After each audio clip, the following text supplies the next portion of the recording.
नमस्कार दोस्तों, study IQ में आप सभी का स्वागत है। मेरा नाम है डॉक्टर महिपाल सिंह राठौड़ और आज इस वीडियो में हम डिस्कस करेंगे कि यूपीएससी 2022 की तैयारी आपको कैसे करनी है। मैंने कुछ ही हफ्ते पहले एक वीडियो बनाया था how to prepare for UPSC 2021। इसके बाद मुझे कई स्टूडेंट्स के मैसेजेस आए कि हम 2022 एग्जाम की तैयारी कर रहे हैं, तो उसके लिए हमारा शेड्यूल क्या हो, टाइम टेबल कैसा हो और हमें कैसे तैयारी करनी है। तो इसीलिए मैंने सोचा कि एक अलग से लेक्चर बनाया जाए ताकि आप सभी की क्वेरीज को एक साथ एक जगह पर मैं सॉल्व कर सकूं। लेकिन 2022 के लिए आपको अलग से क्या करना है वो मैं आपको इस वीडियो में आज बताने वाला हूं कि करंट अफेयर्स आपको कितने पढ़ने हैं, कौन से सब्जेक्ट्स के पढ़ने हैं, किस तरह से आपको अपना थियरी पोर्शन कंप्लीट करना है, कितना समय देना है पर सब्जेक्ट को, वो पूरा शेड्यूल के साथ मैं आपको इस लेक्चर में डिटेल में समझाने वाला हूं। एग्जाम का पैटर्न एक बार ब्रीफली जान लो। प्रिलिमिनरी स्टेज है जिसे हम प्रीलिम्स भी कहते हैं कई बार। इसमें जनरल स्टडीज और सी सैट के 2 क्वेश्चन पेपर्स हैं। पेपर 2 सी सैट क्वालिफाइंग है 33% मार्क्स के साथ। मेंस जिसके अंदर रिटन और इंटरव्यू दोनों शामिल हैं। यहाँ पर 9 थियरी सब्जेक्टिव पेपर्स होंगे। इनमें से 2 पेपर हैं लैंग्वेजेस के, तो एक इंडियन लैंग्वेज और दूसरा होगा इंग्लिश। यहाँ पर आपको क्वालिफाइंग मार्क्स लेकर आने हैं। बचे 7 क्वेश्चन पेपर्स में से 4 हैं जनरल स्टडीज के, GS 1, 2, 3, 4। एक ऐसे का पेपर है और 2 पेपर हैं ऑप्शनल सब्जेक्ट के। तो यहां पर आपका टोटल हो जाएगा 1750 मार्क्स और 275 मार्क्स का है इंटरव्यू। 2022 का एग्जाम होगा कब? तो कई स्टूडेंट्स ने मुझे मैसेज किया, कमेंट भी किया। मैंने आप सभी के कमेंट्स भी पढ़े थे कि 21 में एग्जाम पोस्टपोन होगा या नहीं। तो देखिए, मेरा अनुमान यह है कि 2021 में एग्जाम पोस्टपोन नहीं होने वाला है। इस साल कोविड-19 के कारण एग्जाम 4 महीने आगे गया है, लेकिन मेंस की जो डेट है वो जनवरी में है। तो 2021 जनवरी में मेंस ऑर्गेनाइज हो जाएगा और पहले भी कुछ साल पहले तक दिसंबर में मेंस होता था। तो यूपीएससी आराम से उसको कवर अप कर सकता है। 1 महीना कवर करना कोई बहुत बड़ी बात नहीं है। तो आप जून और जुलाई को ही टारगेट रखिए, जो नॉर्मली प्रीलिम्स की डेट होती है। तो जून जुलाई 2022 में प्रीलिम्स, सितंबर या अक्टूबर 2022 में मेंस और फरवरी जनवरी के महीने में इंटरव्यू। तो अप्रैल 2023 में आपका रिजल्ट आ जाएगा और आप आईएएस ऑफिसर का अपना सपना पूरा कर सकेंगे। तो जो 2022 की तैयारी कर रहे हैं, इस वक्त मैं अज्यूम कर रहा हूं कि आप में से ज्यादातर या तो कॉलेज गोइंग स्टूडेंट्स हैं, सेकंड या थर्ड ईयर में हैं, अपने फाइनल ईयर में हैं, या फिर आप वर्किंग एस्पिरेंट्स हैं। तो आप थोड़ा समय चाहते हैं कि धीरे धीरे आप तैयारी करें और अपना सिलेबस थोड़ा समय लेकर खत्म कर सकें। तो आपके अनुसार ही मैंने ये एग्जाम का टाइम टेबल बनाया है, जिसको मैं अब डिस्कस करूंगा। पढ़ाई शुरू करने से पहले थोड़ी सी रिसर्च अपने लेवल पर करिए। अगर आप ये वीडियो देख रहे हैं तो रिसर्च शुरू कर चुके होंगे, I am sure. Book list देखिए, एग्जाम का पैटर्न क्या है, प्रीवियस ईयर क्वेश्चन पेपर को देखिए डाउनलोड करके, किस तरह के क्वेश्चंस आते हैं। टॉपर्स के इंटरव्यूज को देखिए स्टडी आईक्यू पर, और अपने पढ़ने की स्थान को फिक्स कर लीजिए। अगर आप कॉलेज में हैं, हॉस्टल में रहते हैं, तो वहां पर अपना रूम इस तरह का बनाएं कि पढ़ाई का एनवायरमेंट हो, ना कि मौज मस्ती का। अगर वर्किंग एस्पिरेंट हैं, फैमिली वाले हैं, तो भी अपने घर में एक ऐसा स्थान रखिए जहां पर आप केवल पढ़ाई करें। वहां पर आपके घर के अन्य सदस्य आपको डिस्टर्ब ना करें। इस तरह का वहां पर एनवायरमेंट होना जरूरी है, क्योंकि उसके बिना पढ़ाई शांत मन से नहीं करी जा सकती। उसके बाद आपको बुक्स और रिसोर्सेज इकट्ठे करने हैं और पढ़ाई शुरू कर देनी है। 2022 में एग्जाम टारगेट करने वालों को एक काम सबसे पहले करना चाहिए, अपने ऑप्शनल का सिलेक्शन। मैंने ये चीज नोटिस करी है कि कई स्टूडेंट्स जो 2 या 3 साल का टारगेट लेकर तैयारी शुरू करते हैं, वो ऑप्शनल सिलेक्ट नहीं कर पाते। उन्हें ऐसा लगता है कि हमारे पास बहुत समय है, ऑप्शनल हम बिल्कुल लास्ट में करेंगे, या फिर कई तो प्रीलिम्स के बाद ऑप्शनल तैयारी शुरू करते हैं। ये स्ट्रैटेजी बिल्कुल गलत है, यह आपको आगे जाके बहुत नुकसान करेगी।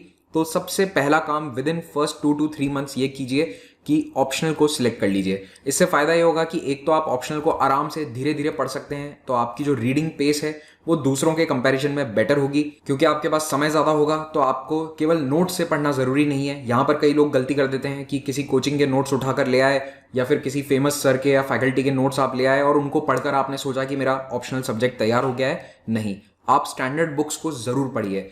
तो बुक्स आपको पढ़नी है, और अगर आप समय रहते ऑप्शनल सिलेक्ट कर लेते हैं तो आप बुक्स पढ़ पाएंगे। तीसरा, आपके पास सेकेंड ईयर के एंड में रिवीजन का समय होगा, मेंस के पहले रिवीजन का समय होगा, अगर आप ऑप्शनल को पहले ही तैयार कर लेते हैं। ऑप्शनल सिलेबस आप पहले कंप्लीट कर सकते हैं, क्योंकि यहां पर करंट पोर्शन बहुत ही कम होता है। ज्यादातर ऑप्शनल के जो सब्जेक्ट्स हैं उनमें बस स्टैटिक आता है, करंट अफेयर्स का पोर्शन बहुत ही कम है। तो जैसे पीएसआईआर ऑप्शनल है, केवल वो ऐसा है जहां पर आपको थोड़ा करंट अफेयर्स पर ध्यान देना होगा। बाकी हिस्ट्री, ज्योग्राफी, इन सभी में मोस्टली स्टैटिक पोर्शंस ही ज्यादा हैं। तो अगर आप इन्हें समय रहते कंप्लीट कर पाते हैं तो ये आपकी तैयारी को एक बहुत बड़ा बूस्ट देगा। ऑप्शनल सब्जेक्ट सिलेक्ट कैसे करना है? तो मेरे अनुसार ये फैक्टर्स आपको कंसिडर करने चाहिए। पहला, आपका बैकग्राउंड या ग्रेजुएशन किस में है। तो अगर आपका ग्रेजुएशन पब्लिक एडमिनिस्ट्रेशन सब्जेक्ट में है तो आपको पब्लिक एडमिनिस्ट्रेशन ही चूज करना चाहिए, डोंट गो फॉर हिस्ट्री और ज्योग्राफी, क्योंकि आपने कॉलेज में जो तैयारी करी है वो आपको 50% तैयार कर देगी ऑप्शनल के लिए भी। आपको बेसिक्स पता है, किताबें पता है, एक नॉलेज आपको है सब्जेक्ट की। हाँ, यहाँ पर थोड़ा आपको डीप में जाना पड़ेगा, आंसर राइटिंग प्रैक्टिस करनी पड़ेगी, लेकिन आपकी जो नींव है वो पूरी तरह से तैयार होगी। सेकंड, आपका इंटरेस्ट किस सब्जेक्ट में है, ये फैक्टर तब कंसिडर करो जब आपको पब एड कॉलेज में बिल्कुल पसंद नहीं आया था, तो फिर आप सब्जेक्ट चेंज करने के बारे में सोच सकते हो। तीसरा, मटेरियल्स की अवेलेबिलिटी, हालांकि ये मेरे ख्याल से अब इतना बड़ा फैक्टर नहीं है, क्योंकि आप मटेरियल्स कहीं से भी मंगवा सकते हैं, कुरियर से या फिर ऑनलाइन भी अब बहुत कुछ अवेलेबल है। अगर आपके आसपास कोई ऐसा सीनियर है जो आपको उस सब्जेक्ट में गाइड कर सके तो ये बहुत इंपॉर्टेंट होता है। Guidance is very much necessary. In factors के बावजूद अगर समझ में नहीं आता है कि कौन सा ऑप्शन सिलेक्ट करें, तो जीएस के सब्जेक्ट्स को बारी बारी से पढ़ना शुरू करो 15-15 दिन, और जब आप 5 सब्जेक्ट 6 सब्जेक्ट पढ़ लोगे तो आपको थोड़ा सा आइडिया आ जाएगा कि आपको कौन सा फील्ड ज़्यादा बेटर लग रहा है या फिर कौन सा सब्जेक्ट ज़्यादा अच्छा लग रहा है, इंटरेस्ट कहाँ पर है। अब बात करते हैं सिलेबस की। तो देखिए, सिलेबस में बुक लिस्ट डिटेल में मैंने इस वीडियो के अंदर डिस्कस करी थी, तो मैं फिर से यहाँ पर वो पूरी बुक लिस्ट अभी डिस्कस नहीं करूंगा। I just go through the slides, तो आप पॉज करके पढ़ सकते हैं। प्रिलिमिनरी एग्जामिनेशन में जीएस का ये सिलेबस है, पेपर 1, पेपर 2 होगा सीसैट, तो सीसैट का ये सिलेबस है। सीसैट के लिए आप प्रैक्टिस के लिए कोई भी बुक यूज कर सकते हैं, टीएमएच, आरएस अग्रवाल या Arihant, all are equivalent according to me. अब आते हैं करंट अफेयर्स पर। तो करंट अफेयर्स को लेकर काफी लोगों के मन में संशय रहता है कि अब 2 या 3 साल बाद एग्जाम देना है तो कितने समय का करंट अफेयर्स पढ़ें। तो अब एक बात अच्छे से समझो, यूपीएससी पिछले 5-6 सालों से 1.5 से 2 साल का करंट अफेयर्स प्रीलिम्स में पूछ रहा है। तो मैं हमेशा स्टूडेंट्स को यही कहता हूं कि 18 मंथ्स का तो आपको करके ही जाना है, 18 मंथ्स का तो करना है। 12 months is the bare minimum, 12 महीने से कम तो आप सोच भी नहीं सकते कि इससे कम करंट अफेयर्स में कवर करूं। 18 मंथ्स कर लोगे बहुत अच्छा होगा, और बेस्ट केस सिनारियो ये है कि 24 मंथ्स का कर लो, क्योंकि कुछ क्वेश्चंस 24 महीने यानी 2 साल पुराने भी पूछे गए हैं प्रीलिम्स में। तो आप चांस क्यों ले रहे हैं? जब आपके पास समय है तो पूरा करंट अफेयर्स कवर कीजिए।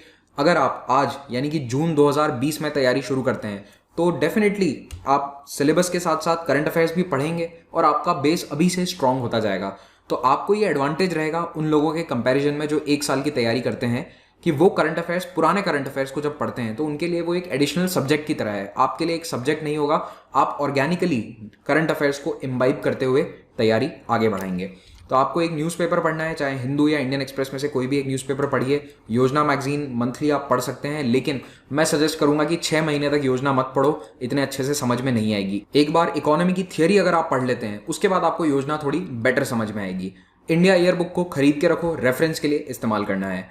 और कोई भी एक करंट अफेयर्स की मंथली मैगजीन आप सब्सक्राइब कर सकते हैं। स्टडी आईक्यू द्वारा भी एक मंथली मैगजीन लॉन्च करी गई है जिसका नाम है यूपीएससी आईक्यू। तो इसका डिजिटल वर्जन आपको हमारी वेबसाइट upsciq.com पर मिल जाएगा। आप इसे फ्री ऑफ कॉस्ट डाउनलोड कर सकते हैं अपने मोबाइल, टैबलेट या कंप्यूटर में, जहां भी आप चाहें वहां उसे पढ़ सकते हैं। अब आते हैं न्यूज़पेपर पे। इंग्लिश मीडियम एस्पिरेंट्स के लिए बिल्कुल क्लियर कट फंडा है, इंडियन एक्सप्रेस या हिंदू, इन दोनों में से कोई एक न्यूज़पेपर आपको पढ़ना है। सवाल आता है हिंदी मीडियम स्टूडेंट्स का। मुझे अक्सर ये डाउट आता है, हिंदी मीडियम स्टूडेंट्स के द्वारा पूछा जाता है कि हम कौन सा न्यूज़पेपर पढ़ें। तो देखिए, आप कोई भी एक अच्छा हिंदी न्यूज़पेपर पढ़ सकते हैं। मेरे ख्याल से दिल्ली में या नॉर्थ इंडिया में नवभारत टाइम्स और दैनिक भास्कर अच्छे हैं। बाकी कई जगह रीजनल न्यूज़पेपर्स भी अच्छे हैं। किसका कौन सा एडिशन बेटर है वो आपको अपने एरिया में पढ़कर ही पता चलेगा। मैं इस पर कमेंट एग्जैक्टली नहीं कर सकता कि पटना में कौन सा न्यूज़पेपर अच्छा आता है, इलाहाबाद में कौन सा अच्छा आता है। राजस्थान का, दिल्ली का मैं आपको बता सकता हूं, ये 2 न्यूज़पेपर्स बेस्ट हैं। लेकिन हिंदी मीडियम के एस्पिरेंट्स को भी मैं सजेस्ट करता हूं कि आप हिंदू पढ़ने की कोशिश करो, एटलीस्ट एडिटोरियल पढ़ने की कोशिश करो। उससे आपकी इंग्लिश लैंग्वेज पर कमांड अच्छी बनेगी, वोकैबुलरी आपकी सुधरेगी और आगे जाकर आपको ये नॉलेज काफ़ी काम में आने वाली है, क्योंकि कई जगह आपको सोर्सेस केवल इंग्लिश में मिलेंगे। तो इससे आपकी इंग्लिश लैंग्वेज पर कमांड अच्छी होती जाएगी। फिर 2 साल के लिए आपकी करंट अफेयर स्ट्रैटेजी क्या होनी चाहिए? तो देखिए, 2 साल का समय जो है इसमें करंट अफेयर्स पर डे 1 से पूरा फोकस आपका नहीं होना चाहिए। शुरुआती 1 साल आप अपना स्टैटिक यानी कि थियरी पोर्शन पर ध्यान दो। केवल एक पॉलिटी के जो करंट अफेयर्स होते हैं उनको आप अच्छे से पढ़िए। जितने भी टॉपिक्स आते हैं पॉलिटी से रिलेटेड, कोई नया बिल है, कोई कानून आया है, कोई भी नया मेजर डेवलपमेंट है, उसको आप ध्यान से देखो, क्योंकि पॉलिटी में करंट अफेयर्स 1, 2, 3 साल के रिलेटेड होते हैं। जैसे कोई बिल लोकसभा में आया, उस पर कंट्रोवर्सी हुई, वो पास नहीं हो पाया, फिर राज्यसभा में गया, अटक गया, फिर वापस 6 महीने बाद उसे लाया गया। तो इस तरह के मामले बहुत देखे जाते हैं। तो इसीलिए कोई पर्टिकुलर लॉ या नया रूल है वो न्यूज़ में 1 2 3 साल तक बना रहता है। तो पॉलिटी के करंट अफेयर्स पर आपको शुरुआत से ध्यान देना है, लेकिन साइंस एंड टेक और डिफेंस के करंट अफेयर्स को 1 साल तक मत देखो। यूजुअली बिल्कुल लेटेस्ट साइंस एंड टेक का करंट अफेयर्स पूछा जाता है। तो जो सेकेंड ईयर है आपकी तैयारी का, यानी कि जून 2021 के बाद, उस समय के बाद आप science and tech, defence, art and culture और इंटरनेशनल रिलेशंस के ऊपर ज़्यादा ध्यान दीजिए। जैसे कि इसका एक एग्जांपल देता हूं, अभी इंडिया चाइना बॉर्डर पर टेंशन चल रही है, तो आप अपना समय उसमें मत खर्च करोगे। आप बहुत सारे एडिटोरियल पढ़ रहे हो इंडिया चाइना के बारे में 2022 के लिए, क्योंकि तब तक ये टॉपिक रेलेवेंट नहीं रहेगा, इतना रेलेवेंट नहीं रहेगा जितना अभी है। तो अगर कोई एग्जाम आने वाले 5-6 महीनों में है तो उनके लिए ये टॉपिक बहुत जरूरी है, लेकिन आपके लिए अभी जरूरी नहीं है। आपके लिए उसकी रेलेवेंस वही हो जाएगी जो आज डोकलाम स्टैंड ऑफ की है। तो डोकलाम से क्वेश्चन आने की संभावना बहुत कम हो चुकी है, क्योंकि वो 3 साल पहले की बात है। अब बचा एक इंपॉर्टेंट टॉपिक जिसके करंट अफेयर्स को लेकर काफी जद्दोजहद रहती है, वो है एनवायरमेंट।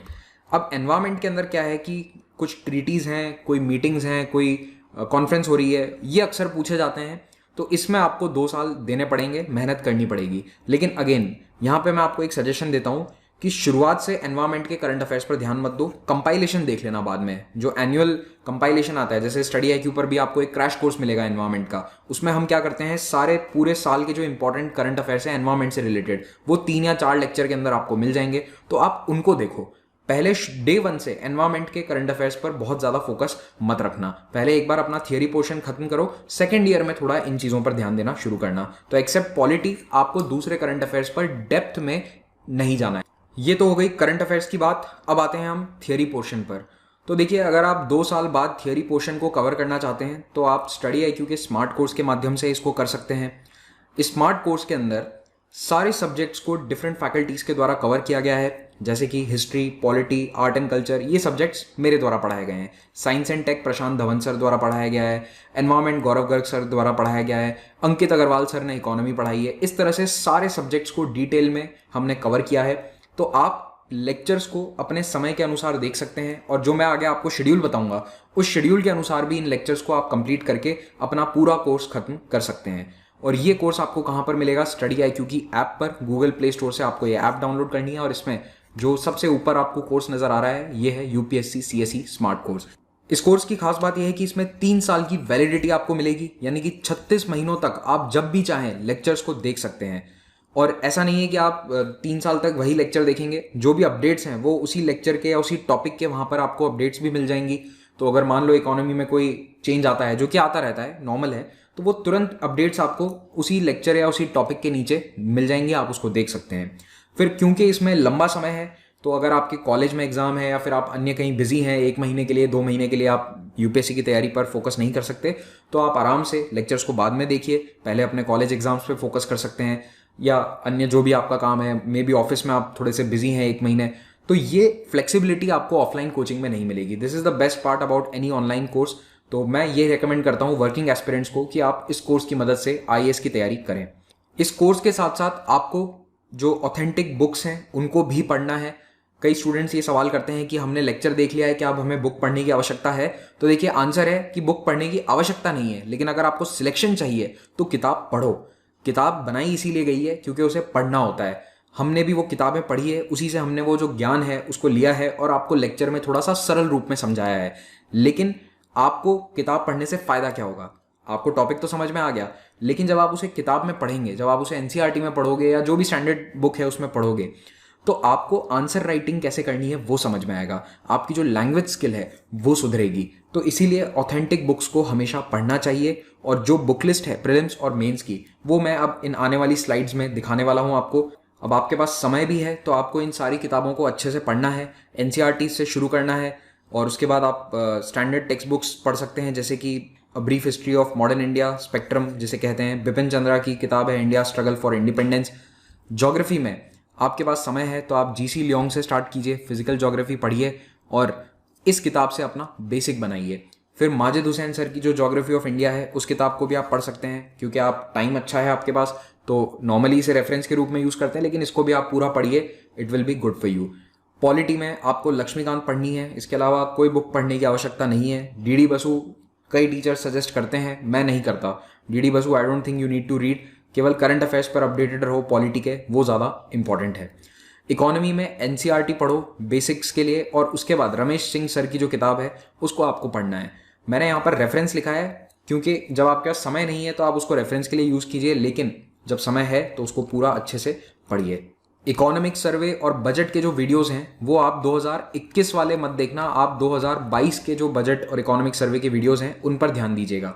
21 वाला आपके लिए पुराना हो जाएगा क्योंकि आप 22 का अटेम्प्ट देने जा रहे हैं। तो इस तरह से आपको करंट अफेयर्स में स्मार्टली पढ़ाई करनी है। अपना टाइम वेस्ट मत करना जब 2021 का बजट आए कि बैठकर उसको पूरा रट रहे हैं, नहीं। हाँ, बेसिक समझ लो कि बजट में क्या आया है, मोटे तौर पर आपको पता होना चाहिए। तो मेरा जो बजट एनालिसिस है वो आप देख सकते हैं, लेकिन चैप्टर वाइज इकोनॉमिक सर्वे के जो वीडियोस हैं वो आपके लिए 2021 में काम के नहीं है, ओनली 2022 के आपको देखने चाहिए। एनवायरमेंट में बायोलॉजी एनसीईआरटी 12th क्लास की, उसके एनवायरमेंट चैप्टर्स आपको पढ़ने हैं, फिर उसके बाद इन तीनों में से कोई भी किताब आप पढ़ सकते हैं। याद रखना एनवायरमेंट के जो ईयरली करंट अफेयर्स कंपाइलेशन है वो आपको देखने हैं 2021 के भी। साइंस में फोकस रहेगा लास्ट 1 ईयर के करंट अफेयर्स पर, तो आपको जून 2021 से जून 2022 तक के करंट अफेयर्स अच्छे से कवर करने हैं। अब आते हैं टाइम टेबल पर। तो देखिए 2 साल का समय है, उसको आप इस तरह से डिवाइड कीजिए। 16 महीने आप दीजिए जीएस सिलेबस के लिए, जो स्टैटिक या थियरी पोर्शन है उस पर। 6 महीने आप ऑप्शनल की प्रिपरेशन के लिए रखिए। वैसे 4 महीने बहुत होते हैं, बट अगेन वर्किंग एस्पिरेंट्स हैं तो टाइम के लिए आपको थोड़ा सा कॉन्स्ट्रेंट रहेगा, तो आप 6 महीने मान लीजिए। रिविजन और प्रैक्टिस के लिए 2 महीने, तो फाइनली ये टोटल होता है 24 मंथ्स। अब इसमें 16 महीनों को आपको कैसे ब्रेक डाउन करना है, तो देखिए 16 महीनों में जो डिफरेंट सब्जेक्ट्स हैं उनको आप अप्रॉक्सीमेटली इतना समय दीजिए। पॉलिटी 2 महीने डिमांड करती है, अगर आप दिन में 2 या 3 घंटे दे सकते हैं जॉब या फिर कॉलेज के साथ, तो आपको 2 महीने में पूरी लक्ष्मीकांत कवर कर लेनी चाहिए। हिस्ट्री के सोर्सेज कवर करने में 2 महीने, आर्ट एंड कल्चर के लिए 1 महीना। यहाँ पर कुछ लोग 15 या 20 दिन में भी इसे कर सकते हैं, बट फिर भी मैंने एक रफ एस्टिमेट लिया है 1 महीने का। Geography will take 2 months, economy 1 महीना। अब यहाँ पर इकोनॉमी में करंट अफेयर्स शामिल नहीं है, ठीक है, ये मैंने केवल थियोरी पोर्शन की बात करी है। एनवायरमेंट इकोलॉजी 1 महीना, साइंस एंड टेक 1 महीना, international relations again 1 month, society and social justice ये भी 1 महीने में, और कई लोग इसे 15 से 20 दिन में भी फिनिश कर सकते हैं क्योंकि ये इतना बड़ा सब्जेक्ट नहीं है।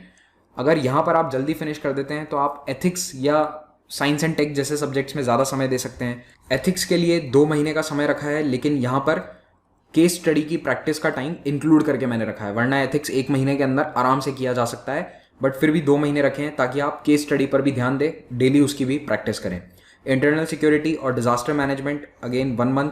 लैंग्वेज पेपर और ऐसे के लिए भी आप 1 महीना रखिए। कई स्टूडेंट्स लैंग्वेज पेपर पर ध्यान नहीं देते और इसमें फेल कर जाते हैं, आपको ये गलती नहीं करनी है। एटलीस्ट प्रीवियस 10 साल के पेपर्स को सॉल्व कीजिए, ग्रामर को पढ़िए अच्छे से। और ग्रामर लोग ओवर कॉन्फिडेंट होकर चले जाते हैं कि हम इंग्लिश मीडियम के हैं, हमें इंग्लिश की ग्रामर आती है, आपको नहीं आती है। आपने आखिरी बार स्कूल में ग्रामर पढ़ी थी, उस बात को 10 साल हो चुके होंगे, तो इसको अच्छे से पढ़िए। ग्रामर और हिंदी इंग्लिश पेपर में फेल मत करिए। तो ये एक रफ एस्टिमेट है जो मेरे अनुसार आपको 16 महीने में पूरा थियरी का पोर्शन कवर कर लेना चाहिए। यहाँ पर थोड़े बहुत देखो एडजस्टमेंट हो सकते हैं, हो सकता है कि आप हिस्ट्री को 1.5 महीने में कवर कर लें, तो आपके पास 15 दिन एक्स्ट्रा हैं, वो आप कहीं और दे सकते हैं, रिविजन को दे सकते हैं, बट इससे ज़्यादा समय नहीं लगना चाहिए, मैक्सिमम 16 मंथ्स। 6 महीने फिर ऑप्शनल के, और फाइनल 2 महीने जो हैं उसमें आपको करना है रिविजन और प्रैक्टिस। प्रैक्टिस का मतलब मॉक टेस्ट को सॉल्व कीजिए और साथ साथ में मेंस आंसर राइटिंग प्रैक्टिस भी करते रहिए। तो ये कुल मिला के 24 महीने का मैंने आपको शेड्यूल बता दिया है। आपको सभी सब्जेक्ट्स के पढ़ते समय नोट्स बनाने हैं, बस करंट अफेयर्स के नोट्स मत बनाओ, कोई ज़रूरत नहीं होती है। मंथली मैगजीन्स आती हैं, उनको पढ़ लो। थियरी पोर्शन जो है उसके नोट्स बनाने ज़रूरी हैं। प्रीलिम्स के लिए कोई भी टेस्ट सीरीज़ आप ज्वाइन कर सकते हैं, स्टडी IQ टेस्ट सीरीज़ को ज्वाइन कर सकते हैं, और उससे आपकी प्रैक्टिस बनी रहेगी। तो जो सेक्शनल टेस्ट हैं, जैसे जैसे आपके सब्जेक्ट खत्म होते हैं, जैसे ज्योग्राफी और इकोनॉमी पूरा हो गया, तो ज्योग्राफी इकोनॉमी वाले टेस्ट को आप अटेम्प्ट कीजिए, देखिए कि आपकी तैयारी कैसी है। साथ ही साथ मेंस आंसर राइटिंग प्रैक्टिस आपको जारी रखनी है। तो इन 16 महीनों में जब आप थियरी पढ़ रहे हैं, तो जैसे ही आपका एक सब्जेक्ट खत्म होता है तो 2 दिन का समय लो और अपने मेंस के आंसर्स को लिखना शुरू करो। उससे आपको पता चलेगा कि आप कितने पानी में हैं। और मेंस आंसर राइटिंग की प्रैक्टिस जैसे जैसे करते जाओगे तो प्रीलिम्स के तुरंत बाद एक झटका नहीं लगेगा। कई एस्पिरेंट्स ऐसे हैं जो प्रीलिम्स के लिए तो बहुत तैयारी करते हैं, फिर सिलेक्शन हो जाता है प्रीलिम्स में, तो मेंस के समय उन्हें बहुत ज़्यादा एफर्ट डालना पड़ता है क्योंकि पहले उन्होंने आंसर राइटिंग प्रैक्टिस नहीं करी थी। तो ये गलती मत कीजिएगा, मेंस आंसर राइटिंग प्रैक्टिस जारी रखिए। यूपीएससी आईक्यू प्लेटफॉर्म पर डेली क्वेश्चंस अपडेट किए जाते हैं, उनके आंसर्स लिखिए, हमारे द्वारा आपको उसका फीडबैक दिया जाएगा। इन 24 महीनों में आपका रूटीन कैसा होना चाहिए पढ़ाई का? तो जब आप शुरू करें तो आपको 40 मिनट्स देने हैं न्यूज़पेपर और करंट अफेयर्स को। एट दी एंड ये समय बढ़ सकता है क्योंकि आप रिवाइज करेंगे करंट अफेयर्स, तो उन 2 महीनों में ज़्यादा समय देना है। जब आप थियोरी की शुरुआत करें तो अगर आपको एक सब्जेक्ट में बोरियत होती है तो 2 सब्जेक्ट एक साथ पढ़िए 2-2 घंटे के लिए, नहीं तो एक जीएस सब्जेक्ट को 4 घंटे तक आप आराम से पढ़ सकते हैं। 4 घंटे में 1-2 चैप्टर्स डेली आप कंप्लीट कर सकते हैं। तो मिनिमम से मिनिमम 4 घंटे तो आपको अपनी पढ़ाई को देने पड़ेंगे, यूपीएससी की तैयारी को देने पड़ेंगे। अगर वर्किंग एस्पिरेंट हैं तो आपके लिए थोड़ी सी मुसीबत है, आपको अपना रूटीन काफ़ी रिजिड बनाना होगा, फिक्स बनाना होगा। अगर कॉलेज स्टूडेंट हैं तो आई एम श्योर कि आप 4 घंटे यूपीएससी के लिए निकाल सकते हैं। अपना शेड्यूल बिल्कुल अच्छा बनाए रखें, 7 घंटे मिनिमम नींद निकालें। जितना नींद निकालेंगे उतना दिमाग की एब्जॉर्प्शन पावर बढ़ती है, उतना ज़्यादा आप रिटेन कर सकते हैं। खाना हेल्दी खाइए, 30 मिनट डेली एक्सरसाइज कीजिए और थोड़ा मेडिटेट करने की कोशिश कीजिए, उससे आपका फोकस करने का पावर बढ़ेगा। 2 साल के लिए आपको अपनी सोशल लाइफ को थोड़ा सा पीछे छोड़ना पड़ेगा। अननेसेसरी कॉल्स, अननेसेसरी ट्रिप्स, बाहर जाना, दोस्तों के साथ घूमना फिरना, इन सब एक्टिविटीज़ पर आपको बिल्कुल ब्रेक लगाने होंगे, तभी आप वो दिन के 4 घंटे या 5 घंटे पढ़ाई के लिए निकाल पाओगे।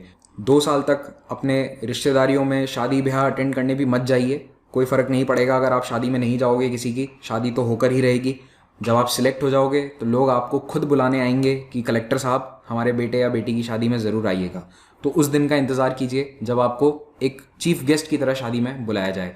तो अगर ये सैक्रिफाइस आप कर देते हैं, पढ़ाई अपनी कर देते हैं, तो आप इस ड्रीम जॉब को, अपने सपने को अचीव कर पाएंगे। Thank you very much for watching this. Have a great day.